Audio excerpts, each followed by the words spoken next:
I'd like to share this video, this writing, this amazing concept that it's funny that this was dated July 7th, 2020, because this is right around the time that I was experiencing something along these lines, and I had no idea what it was that I was experiencing.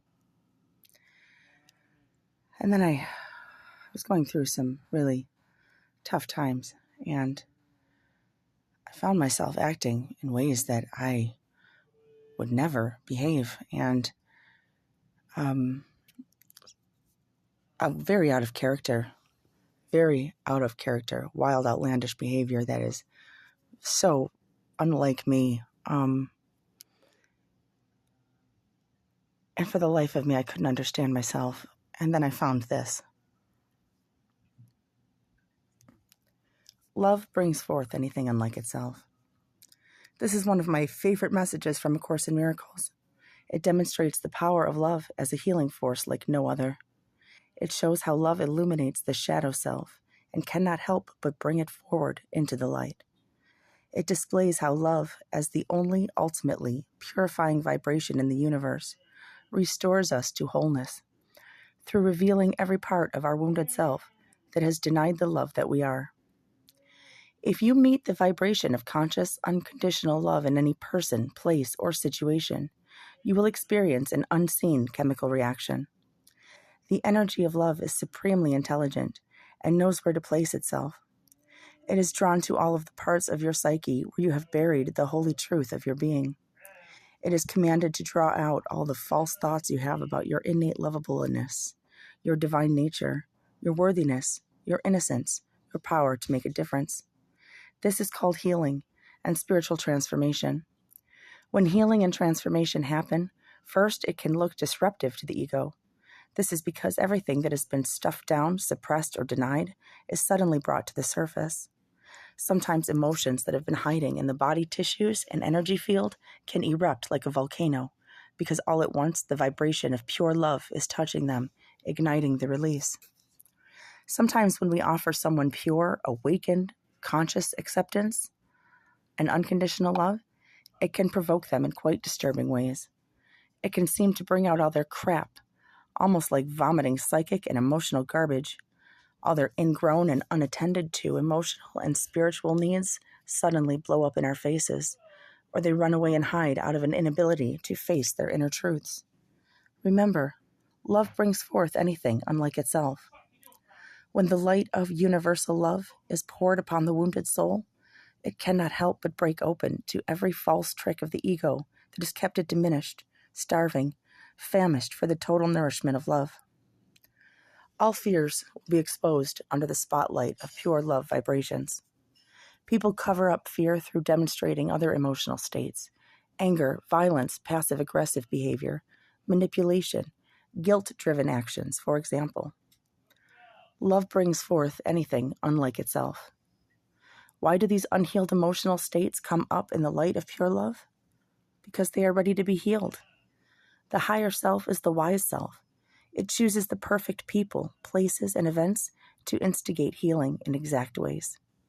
The higher self of anyone who is experiencing all the repressed parts of their psyche erupt from being in the presence of unconditional love is drawing them to that person or place for a healing purpose. It is their responsibility to progress their own healing. No one else can do it for them. We only heal ourselves. But we can be greatly aided in this process by bathing in the light of higher consciousness. It is only this higher consciousness that will bring forth healing solutions. It is only divine love that will alter the internal balance of a person from relying on the ego to relying on the heart and the spirit. Love brings forth anything unlike itself.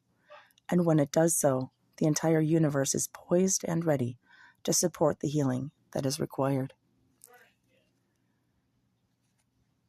And I really love this.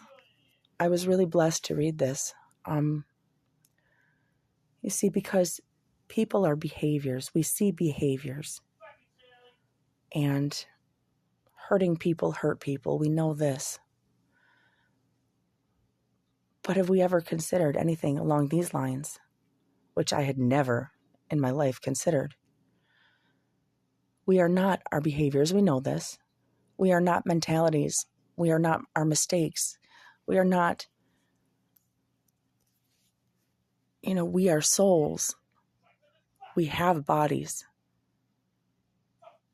but we are souls. And, we know that sometimes people are afraid of love and afraid of being vulnerable, afraid of being seen, afraid of being hurt, afraid of being rejected.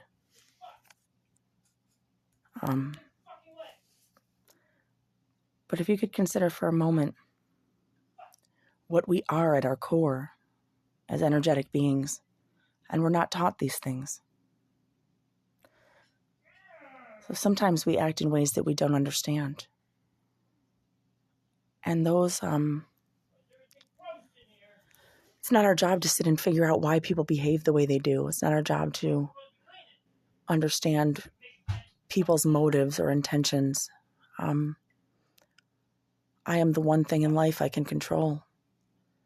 I have no power or control over the way that other people react towards me or behave, or what they say about me, whether it's true or not, whether they have good intentions or misunderstood or miscommunicated something.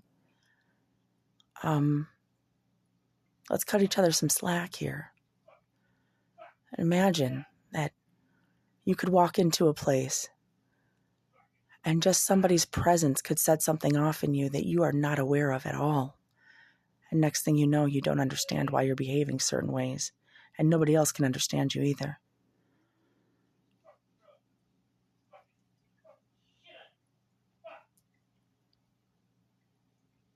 It's quite a concept, but it's a beautiful thing. It doesn't look pretty. When people are healing is a very messy process.